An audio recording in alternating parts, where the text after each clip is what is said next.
Let us pray. Almighty God, we beseech you to behold with your abundant favor and blessings as your servants whom you have been pleased to call to these leadership positions in this republic.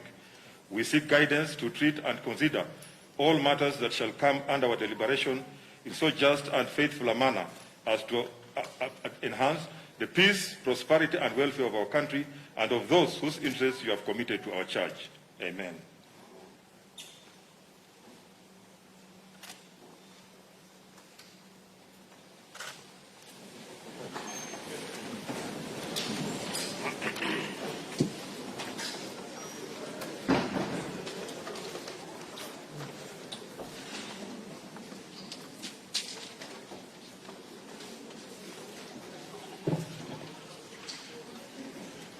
Your Excellency, Honorable Uhuru Kenyatta, President of the Republic of Kenya and Commander-in-Chief of the Kenya Defense Forces, the Right Honorable Speaker of the National Assembly, Honorable Justin Muturi, Honorable Members of Parliament, Article 1321B of the Constitution of Kenya requires the President to address a special sitting of the Parliament of Kenya once every year and at any other time. Further, Article 1321C requires the President to, among others, once every year, report in address to the nation all the measures taken and the progress achieved in the realization of national values set out in Article 10 of the Constitution. In addition, Article 247 of the Constitution requires the President, in his capacity as the Chairperson of the National Security, NSC, to report to Parliament annually on the state of the security of the Republic.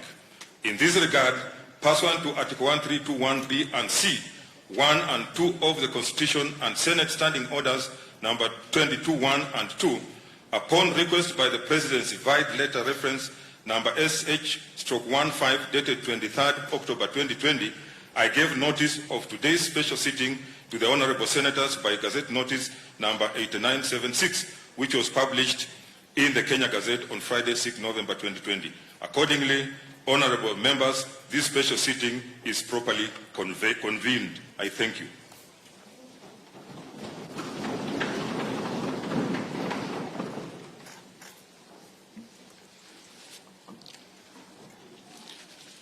Your Excellency, the Honorable Uhuru Kenyatta, CGH, President of the Republic of Kenya and Commander-in-Chief of Kenya Defense Forces, Right Honorable Speaker of the Senate, Ken Saka, Honorable Members of Parliament, Article 132, Clause 1, Paragraph B of the Constitution of Kenya requires the President to address a special sitting of Parliament once every year and at any other time. Further, Article 132, Clause 1, Paragraph C requires the President to once every year report in and address the nation on measures taken and progress achieved in the realization of our national values. Additionally, the same article provides that the President shall submit a report for debate to the National Assembly on the progress made in fulfilling international obligations of the Republic. In this regard, and pursuant to the same article, paragraphs B, C, Romans 1, 2, and 3 of the Constitution, and the provisions of Standing Order number 22 of the National Assembly Standing Orders, by Gazette Notice number 8975, which was published in the Kenya Gazette on 6th of November 2020, I gave notice of this special sitting to the members of the National Assembly. Accordingly, honourable members, this special sitting is properly convened.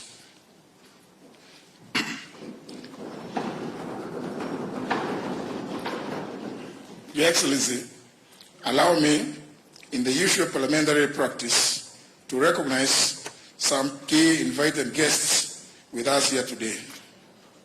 Seated at the Speaker's row, I wish to recognize the Honorable Deputy President of the Republic of Kenya, His Excellency Dr. William Ruto, the former Prime Minister of the Republic of Kenya and the African Union's High Representative for Infrastructure Development in Africa, the Right Honorable Raila Amolo Odinga,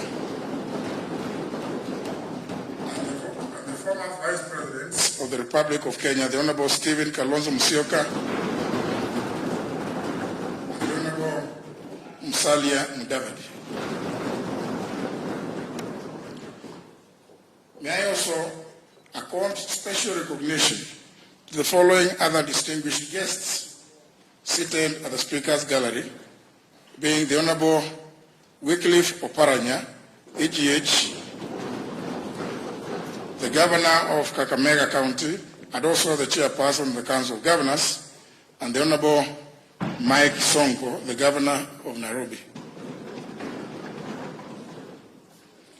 They are all welcome to Parliament today. Your Excellency, I take notes and I'm grateful for your acceptance to preside over the launch of the Kiswahili version of the National Assembly Standing Orders after today's address. This is going to be the second major milestone towards the use of Kiswahili in parliamentary proceedings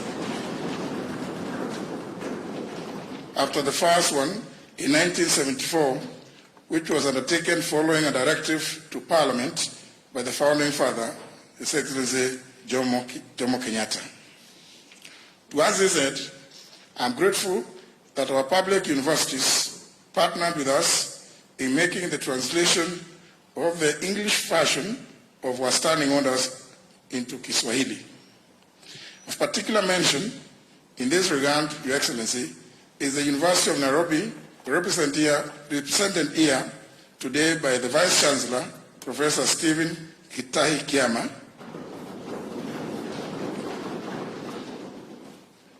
and Kenyatta University, represented by the Vice Chancellor, Professor Paul Wainaina,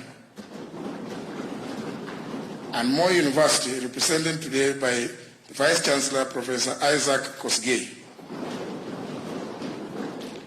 I acknowledge their presence.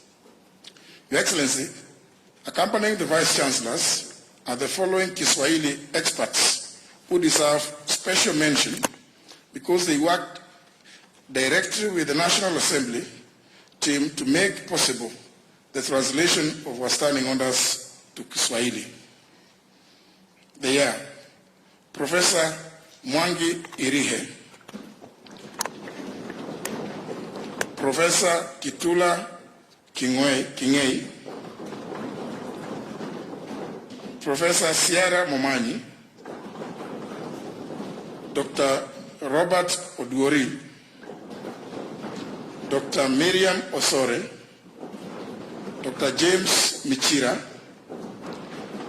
Mr. Vincent Magugu, and Mr.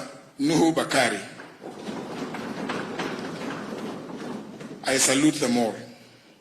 In the same breath, Your Excellency, I also wish to thank members of staff who painstakingly worked with the experts to deliver the Kiswahili standing orders.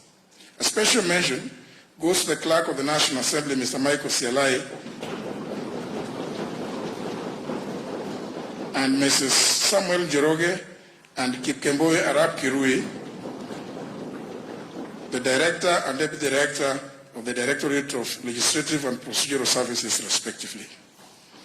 Honourable members, invited guests, ladies and gentlemen, it is now my singular honor and privilege to invite His Excellency the President of the Republic of Kenya and Commander-in-Chief of Kenya Defence Forces to address this special sitting.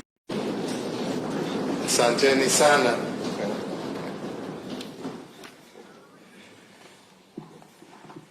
The speakers, or the Speaker of the National Assembly, the Speaker of the Senate,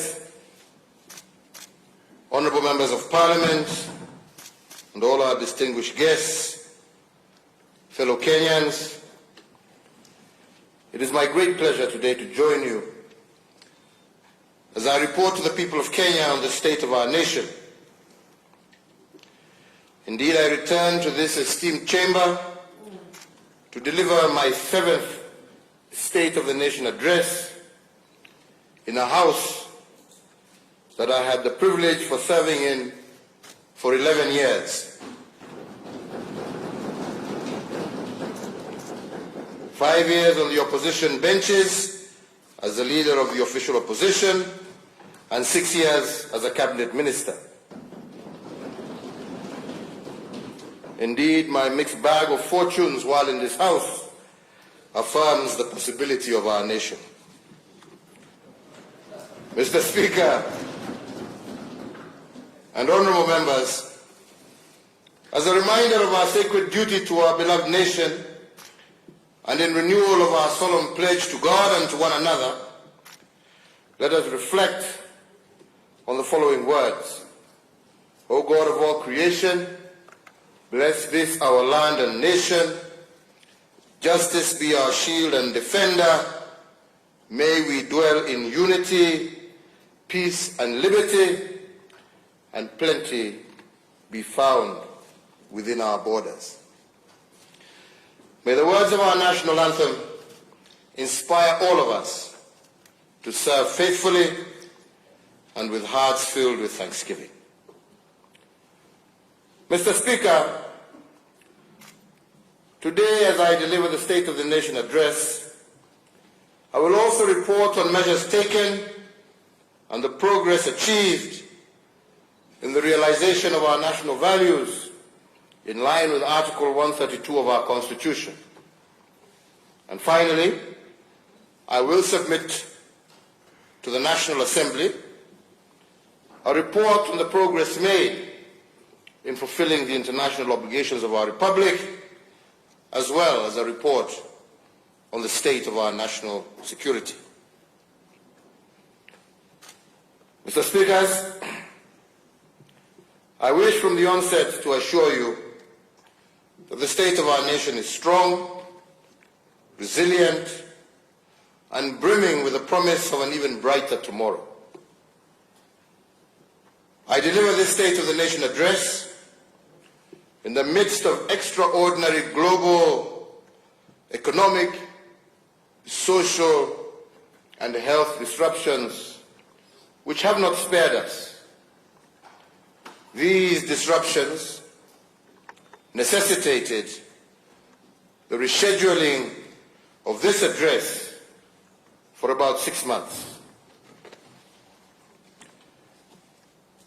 So before I embark on that solemn constitutional duty, I note with satisfaction the critical role Parliament has continued to play in facilitating and driving the realization of our national vision by appropriating resources and by oversighting the executive at both levels, the judiciary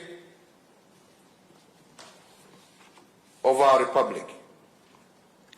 I particularly commend both houses for your superlative support for the measures sought by the executive with regard to the national emergency response to the coronavirus pandemic and for approval of all statutory instruments issued under the Public Health Act and the Public Order Act as part of the containment measures rolled out to stem the spread of this deadly disease.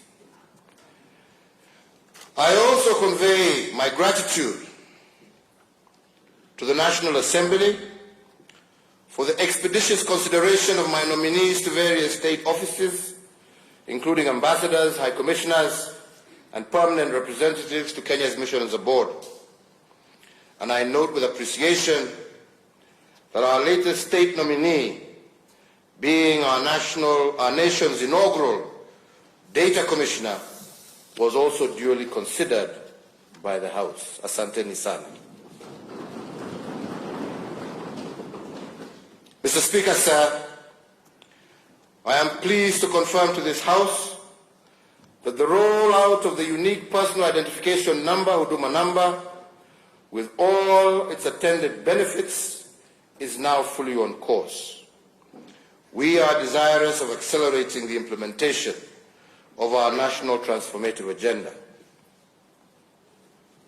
In this regard, I urge Parliament to prioritize the consideration of various seminal bills that are pending before the legislature, such as the National Aviation Management Bill, which once enacted will anchor the turnaround of the pride of Africa, our national carrier, Kenya Airways.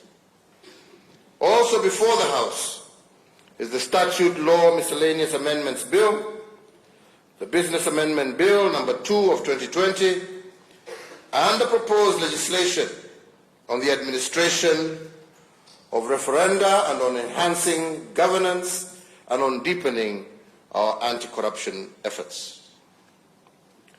Honourable members, as we ushered the third decade of the 21st century, we as a country were invaded by locusts threatening to disseminate our food baskets and the livelihood of millions of our farmers. In the far east part of the globe, a new disease, COVID-19, was emerging, devastating millions of people. The World Health Organization declared the COVID-19 outbreak a public health emergency of international concern on the 30th of January 2020, and further went on to declare it a pandemic on the 11th of March 2020. The COVID-19 pandemic has led to an unprecedented loss of life, global economic slowdown, the postponement of major cultural, religious, political, and sporting events, including the 2020 Olympic Games. It also led to the shutting down of borders and airspaces, the closure of institutions of learning, disruption of production and supply chains, a massive strain on health systems in every nation on earth, and tremendous pressure on individuals, families, communities, and entire nations. On the 28th of February 2020, through Executive Order number 2 of 2020, I established a framework to upscale and coordinate Kenya's preparedness and response to the coronavirus threat. Kenya's first case of COVID-19 was confirmed on the 13th of March 2020.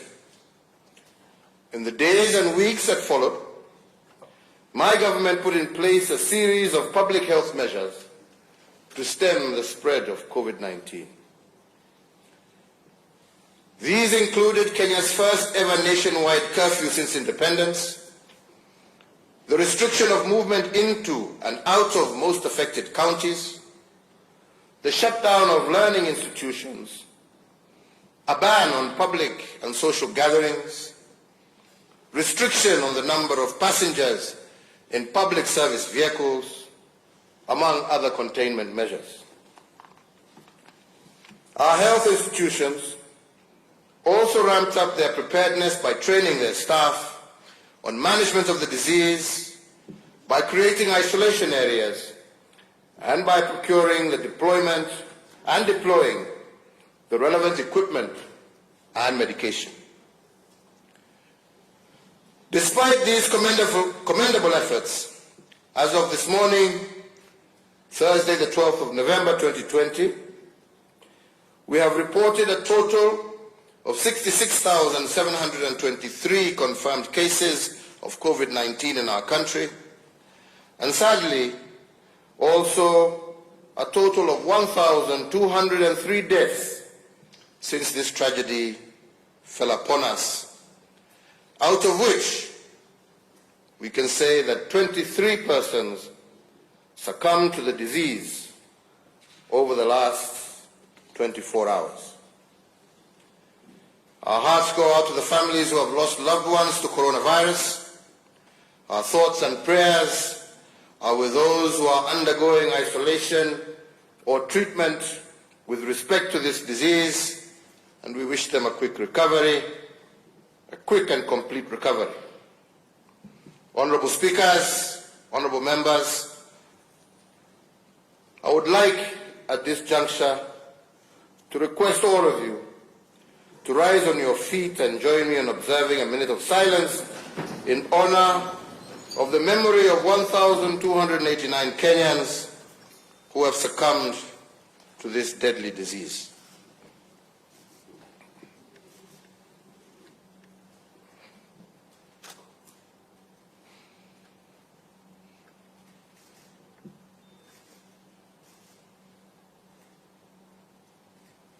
I thank you. Honorable Speakers, it is my plea to this House and to all Kenyans that we must not succumb to COVID fatigue. We must not backtrack from our vigilant fight against this pandemic. And on our part, as leaders, our stamina for discipline must not diminish. If the people fall short of giving their best at this time, we, the leaders, have no option but to give our all. As I said recently, we must know the way, go the way, but also show the way. Mr. Speaker, we also once again honor and commend all our frontline health workers across the country, and we shall forever be grateful for their service under tremendous strain and challenging conditions. We also recognize and honor all other first responders, frontline staff, and essential workers who have selflessly gone above and beyond the call of duty and ensured that the Kenya flame continued to burn bright. The COVID-19 pandemic began against the backdrop of a steady economic growth rate of 5.4% in 2019. Our focus in implementing the Kenya Vision 2030 and its medium-term plan, dubbed the Big Four Agenda, has been bearing fruit. As a result, most of the major economic sectors evidenced impressive growth last year, including manufacturing, agriculture, tourism, and financial services. However, when it became apparent that the COVID-19 pandemic threatened to erode the significant economic gains we had made in 2019 and preceding years, on the 25th of March 2020, I did announce state interventions to cushion Kenyans against adverse economic effects of COVID-19 pandemic that warranted the national exchequer to forego taxes amounting to Kenya shillings 176 billion.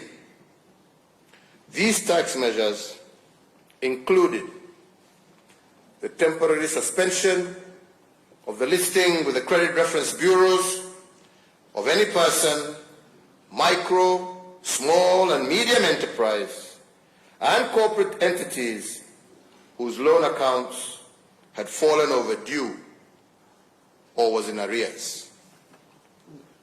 2, the immediate reduction of VAT from 16% to 14%. 3, 100% tax relief for all persons earning up to Kenya shillings 24,000. 4, reduction of pay as you earn from 30% to 25%. 5, reduction of corporation tax from 30% to 25%. Indeed, number 6, we did also instruct that all ministries were to pay approximately Kenya shillings 13 billion of verified pending bills so as to improve liquidity in the economy and ensure that businesses remained afloat by enhancing their cash flows, with the private sector also being encouraged to clear all outstanding payments owed within themselves. The Kenya Revenue Authority was directed to expedite the payment of all verified VAT refunds claims amounting to Kenya shillings 10 billion within 3 weeks, or in the alternative, allow the offsetting of withholding VAT in order to improve cash flows for businesses. Number 8, that Kenya shillings 6 billion from the Universal Health Coverage Kitty was to be immediately appropriated strictly towards supporting counties and the recruitment of additional health workers to support in the management of the spread of COVID-19. Number 9, the lowering of the central bank rate from 8.25% to 7.25%, so as to prompt commercial banks to lower interest rates applicable to their borrowers and thereby availing much-needed affordable credit to micro, small, and medium enterprises across the country. Number 10, the lowering of the cash reserve ratio from 5.25% to 4.25%, so as to provide additional liquidity of Kenya shillings 35 billion to commercial banks in order to directly support borrowers that were distressed as a result of the economic effects of the COVID-19 pandemic. And number 11, that the Central Bank of Kenya was to provide flexibility to banks with regard to the requirements applicable to loan classification and provision of loans that were performing as of the 2nd of March 2020.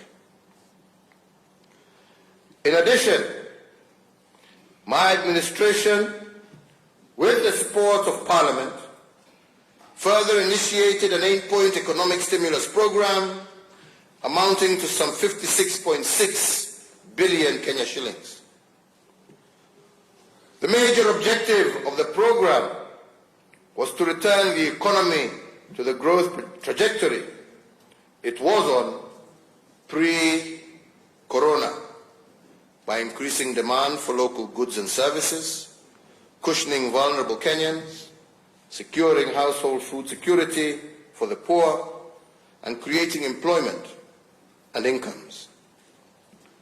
More importantly, the program sought to enhance liquidity in support of the business sector, particularly micro and small enterprises. Accordingly, we set aside a further Kenya shillings 5 billion for the operationalization of the credit guarantee scheme. The recovery program also targets to revamp a broad spectrum of economic sectors by hiring 5,000 health workers and 11,000 interns, even as it supports our teachers as they continue to enhance the delivery of knowledge to our children.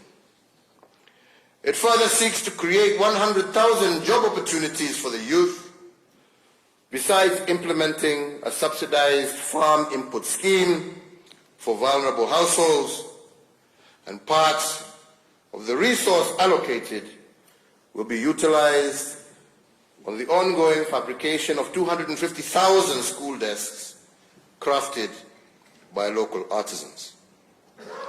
Mr. Speakers, despite the very difficult times that we have faced as a nation, our people have remained resilient. In the face of tremendous economic challenges and the health crisis we are facing, the majority of us have truly been our brother's keeper.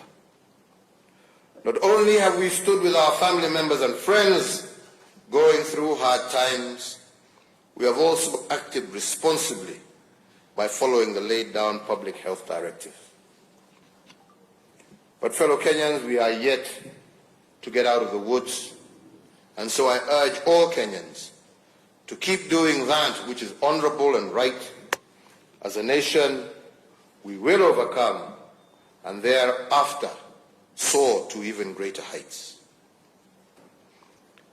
Mr. Speaker, the COVID-19 pandemic has brought to the fore the urgent need for us to upscale our implementation of the universal health coverage pillar of our Big Four, which pillar seeks to eradicate the poverty of dignity and transition our nation into an era where no Kenyan should be forced to sell their land in order to settle their medical bills, or be forced to make a choice between buying much-needed medicine and using money to feed their children.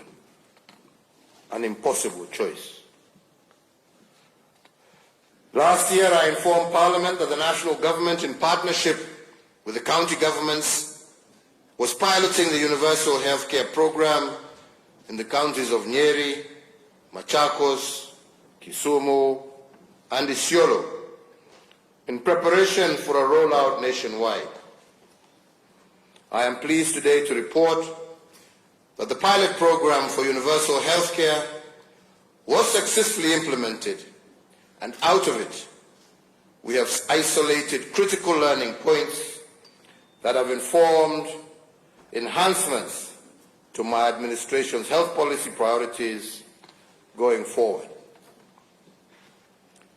As we inch closer to the national rollout of the universal health coverage, I also, a fortnight ago in Mombasa, launched the biometric registration for the universal health coverage scheme.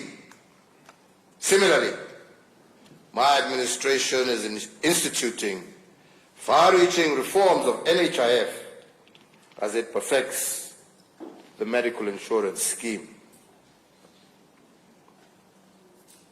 Honourable Members of Parliament, it is notable too that there has been a phenomenal increase in mental illness across the country and indeed around the world, which has caused serious national distress and anguish in our families. As a government that cares, I have established an office in the Ministry of Health with the full responsibility of spearheading our national response to this latest disruption to our social order and our nation's wellness. To institutionalize this initiative, I have issued an executive order establishing an ultra-modern national mental health hospital and also elevated Mathare National Teaching Referral Hospital as a semi-autonomous specialized hospital, and I shall be looking to this House to support in the funding of this facility. The East Africa's premier mental health facility will be established to offer training, research in psychiatry, specialized psychiatric services, forensic psychiatric services, child and adolescent mental services, and substance abuse related and addictive disorders treatment and rehabilitation services. Challenges to our public health notwithstanding, I am confident that in partnership with the county governments, we are on course to realize the aspirations that we have of universal health coverage for all. Honourable members, a nation's future is its children. As custodians of and trustees for future generations, it is our duty to protect, nurture, and mold our young children into responsible citizens. Our children embody the only true guarantee of continuity of this project that we call Kenya. To this end, my administration continues to institute far-reaching reforms within our education sector. And in January last year, we successfully completed the rollout of the competency-based curriculum, an exercise which, while notwithstanding its challenges, is one that has nevertheless been fully embraced by all stakeholders in the education sector. As at the end of 2019 calendar year, we had been able to achieve a textbook to pupil ratio of 1:1 for grades 1 to 3. I assure this distinguished sitting that the journey to replace the 844 system with a new fit-for-purpose curricula is well underway, and refinements are being undertaken in the course of implementation.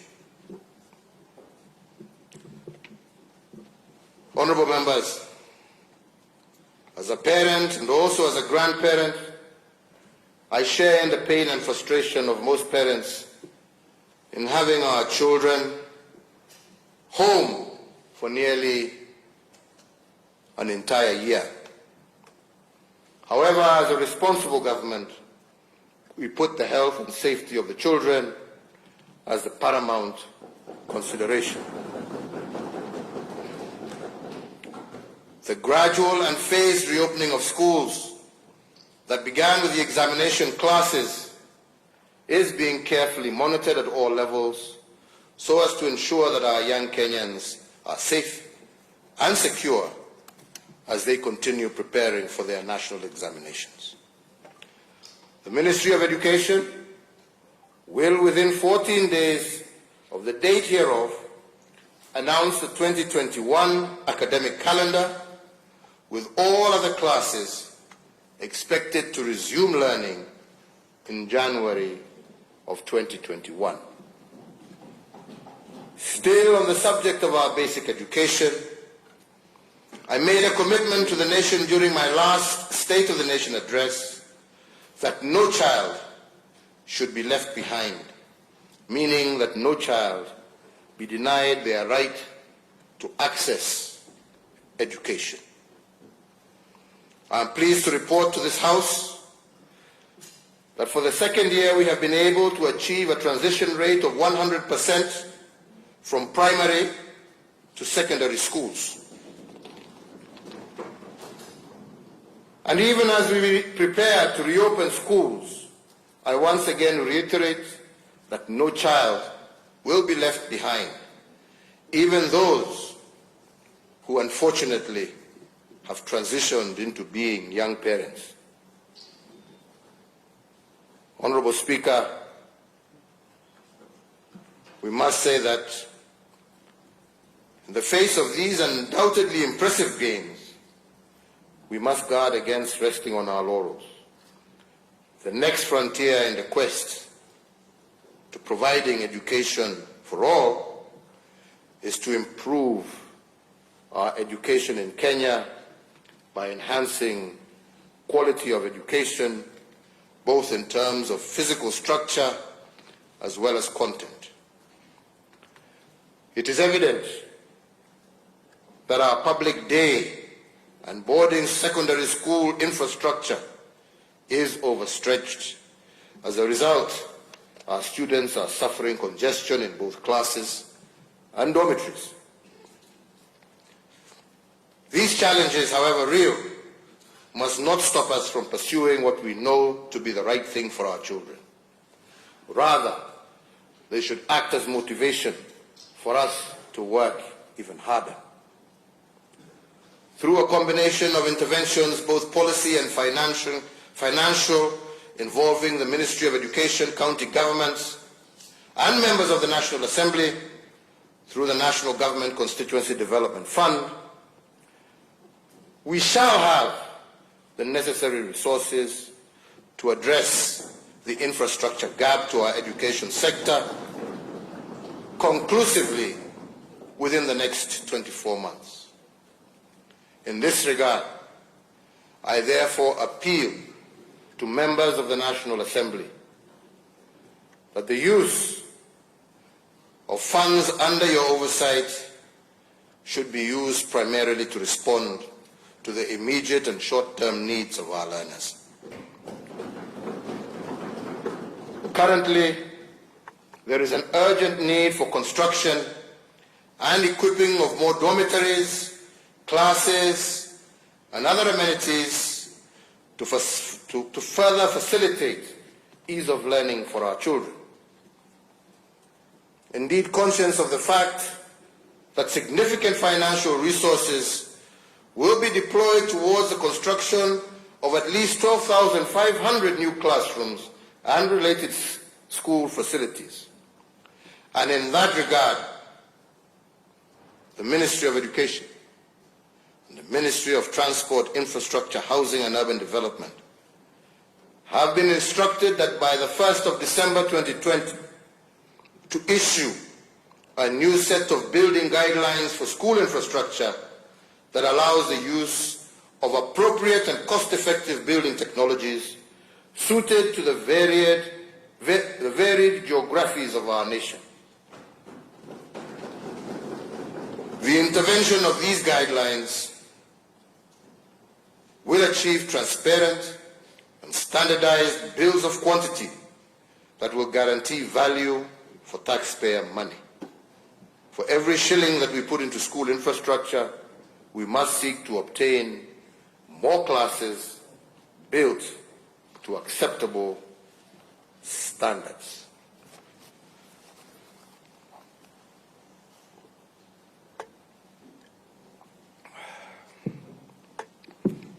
Fellow Kenyans, honorable members, Mr. Speakers, on the state of our economic development at Article 132, read with Article 10 of our Constitution, I am required to report to Parliament on a wide array of economic, social, and relational achievements.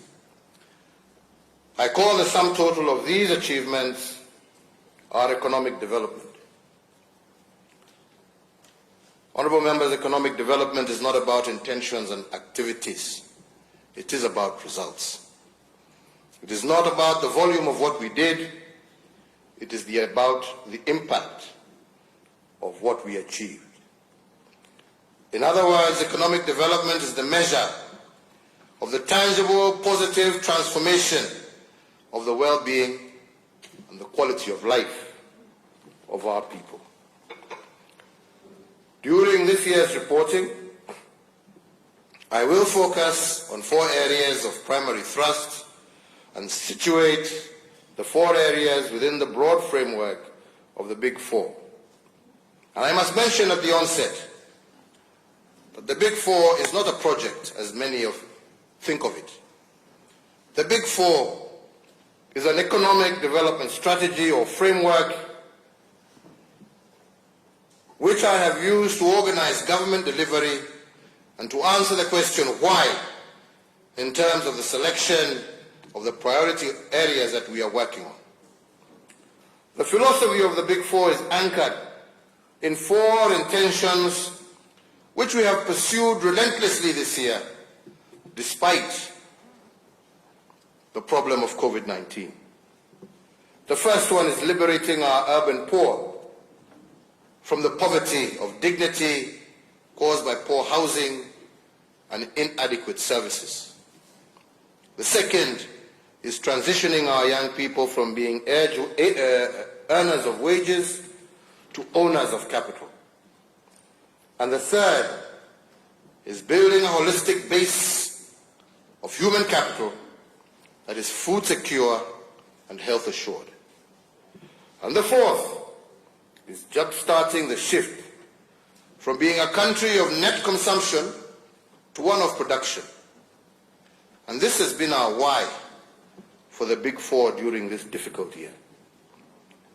Let me begin my report to you by discussing the poverty of dignity visited upon our urban poor. Indeed, it is a shame that almost 60 years after independence, a majority of our urban dwellers live in a dignity-poor environment. Their sanitary conditions are inhumane, their habitations are deplorable, and our intention is to reverse this. And the Nairobi Metropolitan Service is a pilot project that has been successful in rolling back the frontiers of this urban indignity. The other intervention we have engaged in is that of affordable housing under the Big Four. And my administration's pilot project at Park Road, Nairobi, is the first beacon on this journey that was delivered ahead of schedule and within budget. We have also concluded the successful incorporation and capitalization of the Kenya Mortgage Refinance Corporation.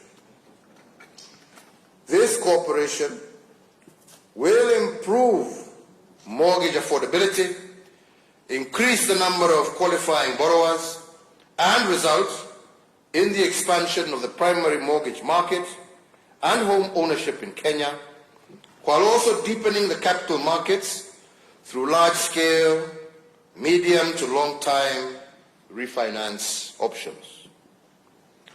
I would also like to report that there are also ongoing reforms in the land sector to improve access to land as a factor of development. Towards further promoting and sustaining Kenya's national development, the National Land Titling Program continues apace.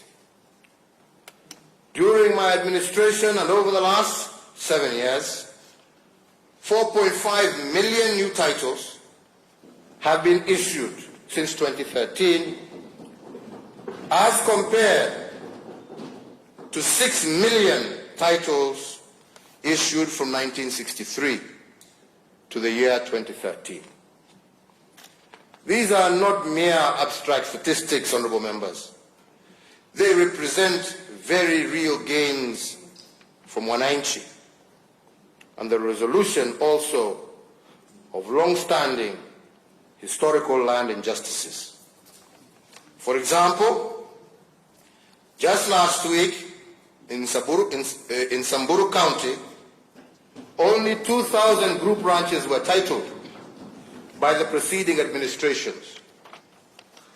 But up to early this month, my government has issued over 10,000 new titles in Samburu County, and by January of next year, we are on course to have issued a further 15,000 title deeds. Honorable members, just over a month ago, I also issued a further 2,000 titles here in Embakasi Ranching in Nairobi, whose combined value to the owners is approximately 6 billion Kenya shillings in the hands of our people today. So, honorable members, to restore fully the sanctity of title, we are also digitizing all the land records across the Republic. This national endeavor is anchored under the National Land Information Management System, and the system is designed to enhance security of land records, improve accessibility, and also dramatically reduce the cost of land transactions. I call on all stakeholders, and in particular the Law Society of Kenya, to embrace and support this positive transformation that removes land information management in Kenya from its current 19th century system and standards to those that are more appropriate to the 21st century. Other reforms in this sector include the formulation of the Sectional Properties Bill to bring legal clarity to the ownership of sectional properties. The bill is in its final stages before introduction to this esteemed House. My prayer to you, honorable members, is that we may pass this bill that will allow millions of Kenyans access mortgage and credit for their apartments and smaller dwellings, and to create greater equity for all our people. Honourable members, let me underscore that eradicating the poverty of dignity is not just about securing tenure and dignified habitations. The poverty of youth dignity is also one of the areas that we have focused on. Youth pessimism and fatalism can also be turned to patriotism. If youth are liberated from the poverty of dignity, we have worked hard to give youth self-esteem and a sense of purpose. And we have done this because dignity comes from self-reliance and a sense of contributing to society. If the youth are given a sense of national importance, they will own the country and guard it jealously as active shareholders. Initiatives such as contracting youth artisans as suppliers to the Big Four projects is a visible example of this approach. The second intention under the Big Four during this report period has been about young people. My government's objective has been to shift our young people from being earners of wage to owners of capital. We have modeled this through engaging them in collective action. As we seek to grow our industries and create jobs in the manufacturing sector, we must of necessity have the manpower with requisite skills to match the needs of industry. Majority of the skills required are with respect to blue-collar jobs.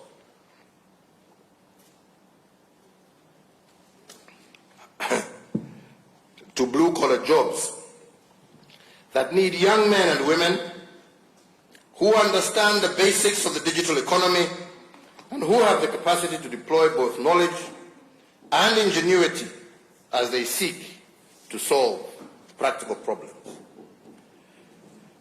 It has taken considerable effort on the part of my administration to educate both parents and young people that there is a viable education pathway for Form 4 leavers who do not achieve the necessary grades to pursue university programs. This pathway is anchored in the Technical and Vocational Training Program. Today I'm proud to report that we have so far enrolled 430,598 students in 182 technical and vocational training colleges across the country. The curricula for these institutions has been developed in partnership with industry stakeholders in varied sectors of our economy, ranging from the automotive industry, oil and gas, maritime and shipping, to agro-processing. We are also collaborating closely with technology partners to develop curricula for basic digital skills to allow our young people to take advantage of opportunities within the digital economy. Indeed, barely a month ago, I launched a border scheme meant to bring together 1.4 million riders in that sector who actively support 5.2 million families across the country. What I told them was that in aggregate, these riders make a total of Kenya shillings 357 billion every year, which is more than the total disbursements that we make to 47 counties through the National Exchequer, which presently stands at Kenya shillings 316 billion annually. And what I told them with these statistics in mind, it is clear that border riders can come together and become owners of capital and holders of major investments. We are encouraging them to engage in saving schemes and to work together in order to create a capital base that will enable them to own petrol stations, border assembly factories, and other investments that can transform their lives.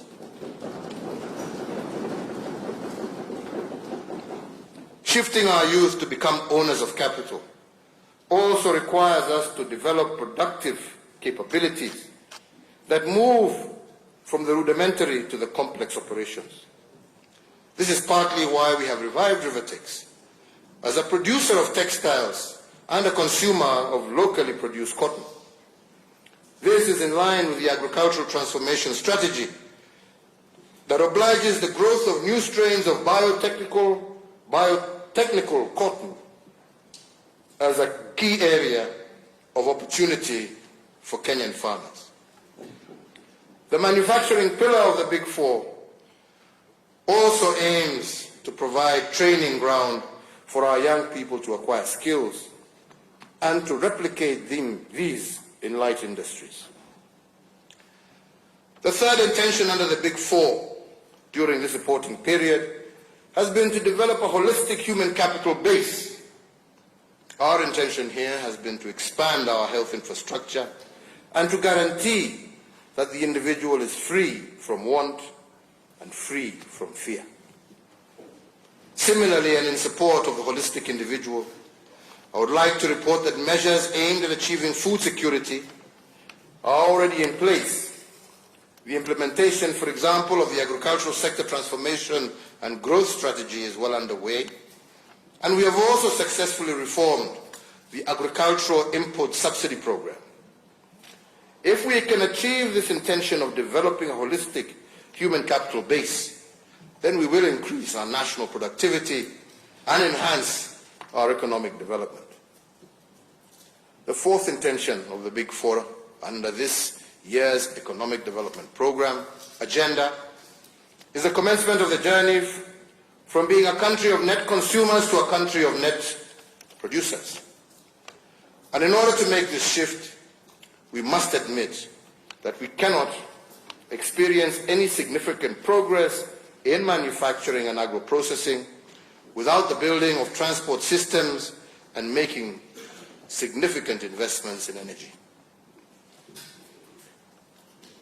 Honourable members, even as we mooted the Big Four intention, some of us recognized then, as we still recognize now, that the task of ending the indignity of not having decent shelter, the task of enhancing access to universal health coverage, the task of enabling all who are willing to live in dignity through sweat of their brow to thrive, and the task of ensuring food and nutrition security would not be completed in a single term of office.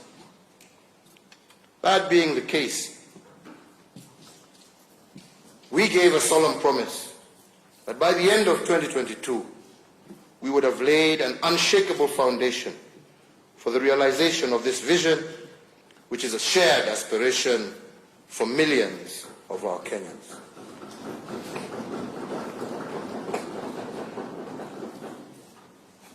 As an enabler to the Big Four agenda, my government will continue to roll out seminal programs in response to the needs of businesses, both large and small. We are continuously enhancing the ease of doing business and creating an enabling environment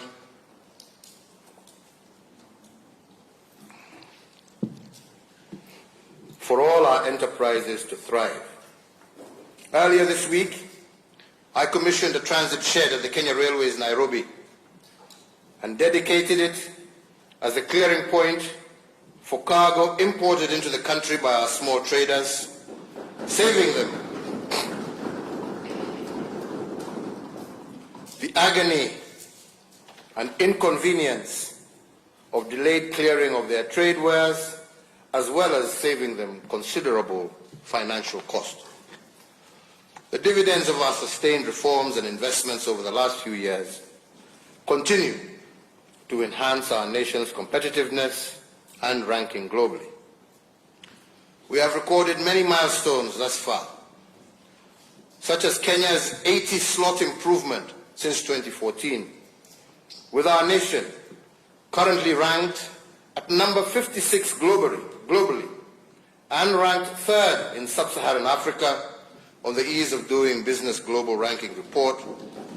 This from a low of 136th position globally in 2014. As an affirmation of our place of pride within the community of nations, Kenya now ranks number 1 globally in protecting minority investors and 4th globally in terms of getting credit. The number of companies registered daily has increased by 500% from 30 in 2014 to 200 in 2020, and a daily average of 300 during the COVID-19 period. On aggregate, 400,000 companies are annually now registered in Kenya. My government, watu wanafanya biashara tu huko, hata nyinyi.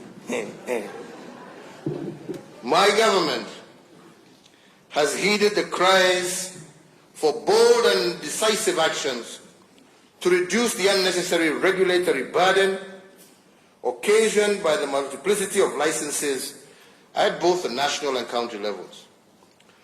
Our initial focus in Nairobi City County has seen the waiver of a single business permit to all new businesses registered in Nairobi for the first 2 years of their operations, effective March of this year.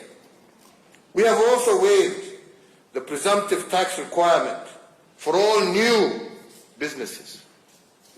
These 2 initiatives and others within our Ease of Doing program will now be aggressively rolled out nationwide as we endeavor to make it easier for both local and international investors to set up, operate, and expand their businesses.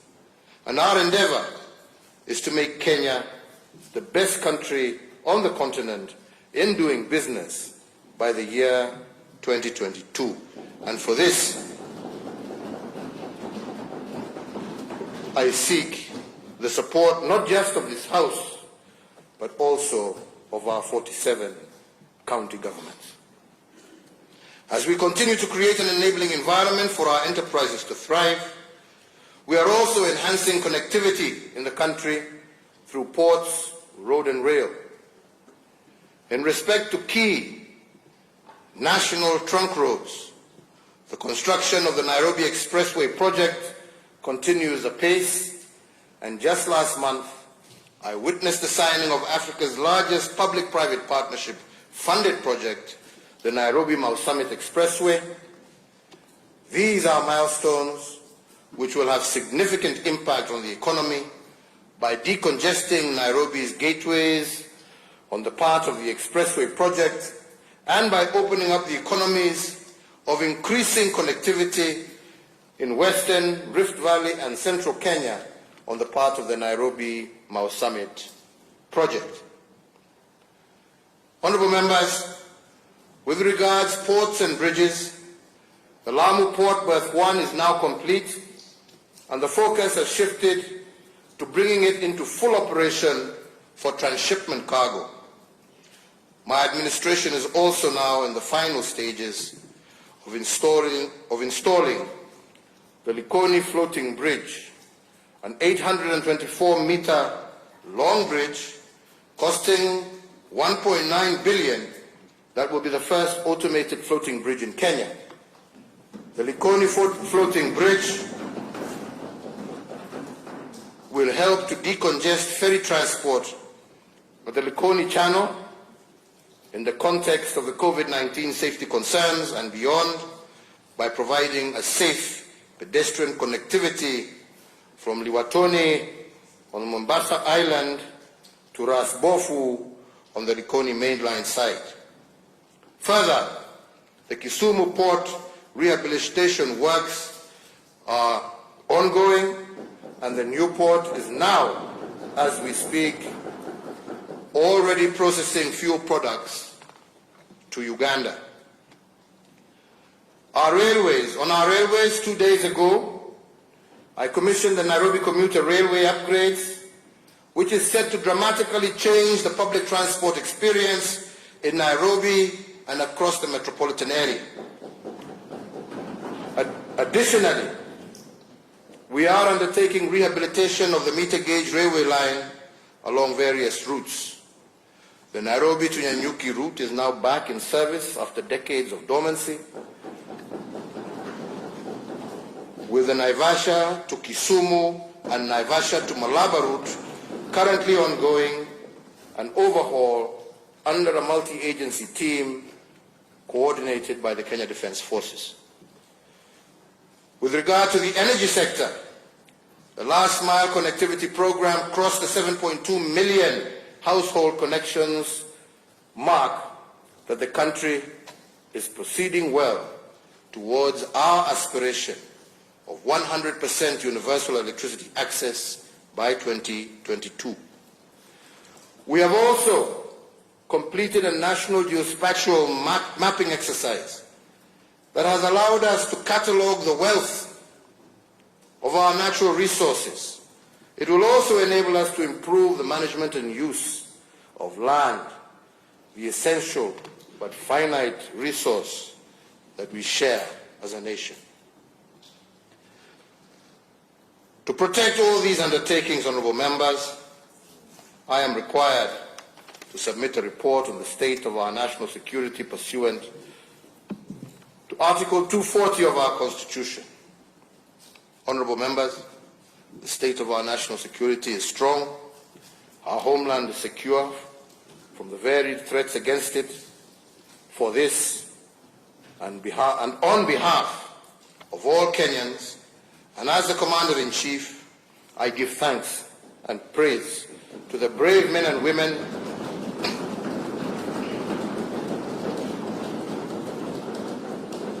of our security services. They have continued to rout out terrorists, arrested and prosecuted many. Their plots are detected and disrupted before they can cause serious harm to more innocent Kenyans. The war against crime and criminality continues apace, driven by the National Police Service that continues to undertake technological, human resource and skills development to better service Kenyans. And while we celebrate the state of our national security, we must also recognize that our region is increasingly unstable. We are witnessing the escalating conflicts being caused by ethnicized and regionalized competition for political power. As has always been the case, we, as a country, are working hard to support peace and reconciliation processes where they are needed the most. We seek to export our peace and pragmatism to our region, knowing that success in our region will further secure our nation. Honourable members, we must always remember that the wages of bad politics is the people's suffering and ruin. Many neighbouring countries today need a handshake. They need a politics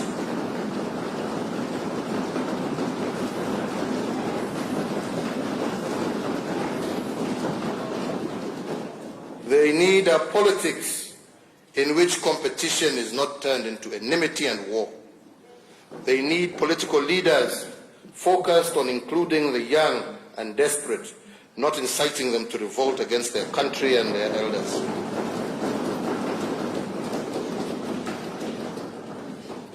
We have learned as Kenyans that elections alone cannot bring peace and unity to a divided people.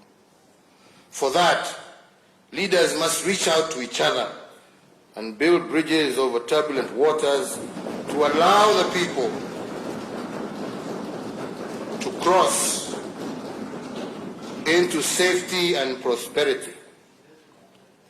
Our state of national security will remain strong as long as we practice inclusive and sober politics.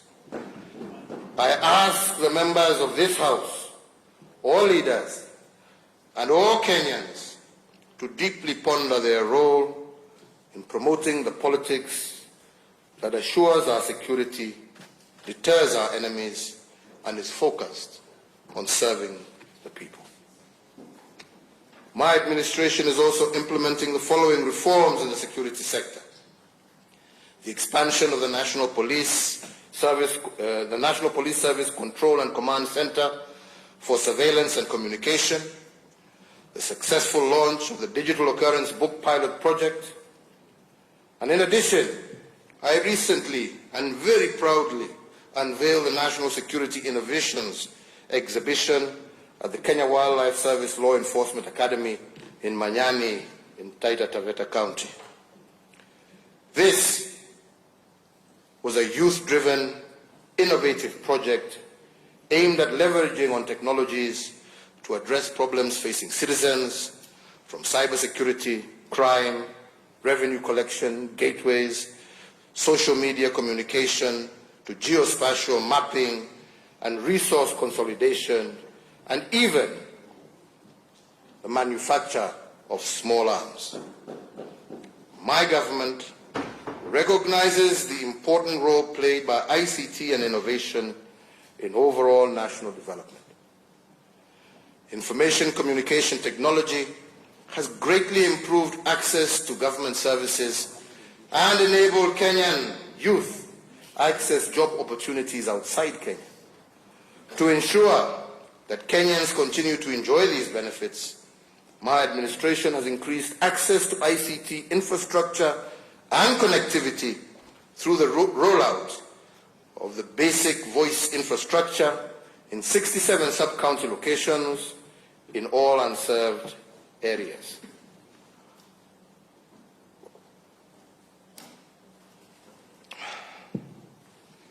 To improve access to information and e-government services, my administration has also established 135 constituency innovation hubs across the country. Honorable Speakers, as part of my functions as President, I am also requested to submit a report for debate in the National Assembly on the progress made in fulfilling the international obligations of the Republic.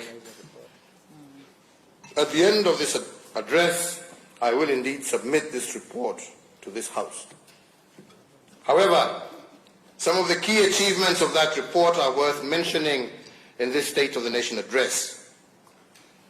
As we relentlessly pursue our national development agenda, we remain alive to the fact that as a respected member of the community of nations, we have obligations on the regional, continental, and global stages. We are also acutely aware that the modern world is one where a myriad of transnational, traditional as well as emerging security and ecological challenges pose grave threats to national security and development within our own borders. That said, we also do not lose sight of the tremendous opportunities available regionally, continentally, and globally for Kenya to deepen our shared prosperity. The East African community remains Kenya's foremost trade and investment priority, and we want to see even a further deepening of the integration processes within the EAC. Our people will reap the benefits of shared prosperity, and I look forward to working closely with all our neighbors to increase our exports within the East African community. And I am happy to note that indeed in 2019 our exports to the East African community jumped to a 6-year high. As we join the ranks with our brothers within the African continent, in March of 2018, Kenya and Ghana were the first countries to not only sign but also to ratify the landmark agreement creating the African Continental Free Trade Area. And once again, honorable members, I thank you for your support in making that happen. This agreement brings the 54 African nations under one common market with a population of 1.2 billion and a combined gross domestic product of more than $3 trillion US. Indeed, as a champion of Africa's integration, I am elated that this agreement has officially entered into force and became operational on the 1st of July of this year. Honourable members, Kenya is also enjoying greater diplomatic goodwill and a deeper international friendship than at any other time in our history. We are engaging with the United Kingdom to evolve an arrangement that will guarantee us continued access to the United Kingdom market following their exit from the European Union. Similarly, we are proactively consulting with the United States of America for a solution that will ensure Kenya has continued access to the United States market beyond 2025, when the Africa Growth and Opportunity Act comes to an end without the need for the PAC's further renewal. Apart from deepening our cooperation with our traditional partners, we have also sought to unveil new frontiers for mutually beneficial cooperation with countries in Eastern Europe, the Asia-Pacific region, as well as the Caribbean. I am pleased to report to this House that last year Kenya assumed the presidency of the Organization of African and Caribbean and Pacific States for the period of 2019 to 2023. Based on our strong conviction that we should leverage on our rich experience and leadership to articulate Africa's issue in the global arena, we offered also our candidature for the non-permanent seat at the United Nations Security Council for the period 2021-2022.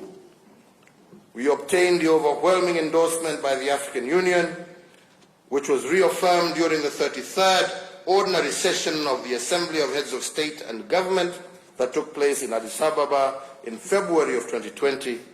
And I am pleased to report that when elections were held in June this year, Kenya was elected as a non-permanent member of the UN Security Council for that period of 2021-2022. Being a member of the most influential body of the United Nations gives Kenya an opportunity to play a more significant role in the pursuit of peace and security. And I wish to thank the African Union for its support, as well as the many friendly nations across the world who voted for us, for this is indeed a big win for Kenya and Africa. Honourable members, I will conclude my remarks today by touching on the deliberate steps that we have taken to place Kenya on a path to a greater national unity, inclusivity, peace, and reconciliation. In March of 2018, the former Prime Minister, the Right Honourable Raila Amolo Odinga, and I launched the Building Bridges to a New Kenyan Nation initiative.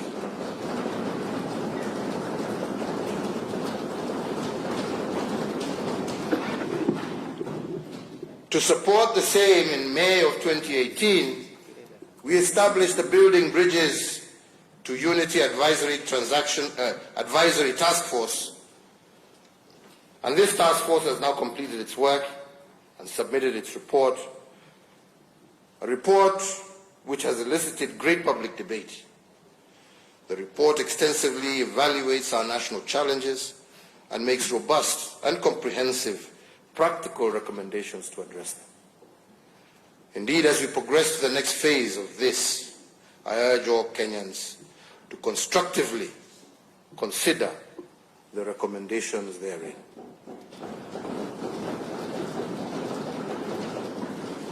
More importantly, let us continue to address ourselves to these issues with a view to effecting far-reaching changes that will address the perennial challenges that we have faced as a nation. The challenges of negative ethnicity, inclusion, equitable development, and indeed our fight against corruption. Honorable speakers, honorable members, fellow Kenyans, like Moses in the Bible, who sat at the top of Mount Nebo and saw the future that the people of Israel were about to cross into the promised land, I too have seen our future. This is what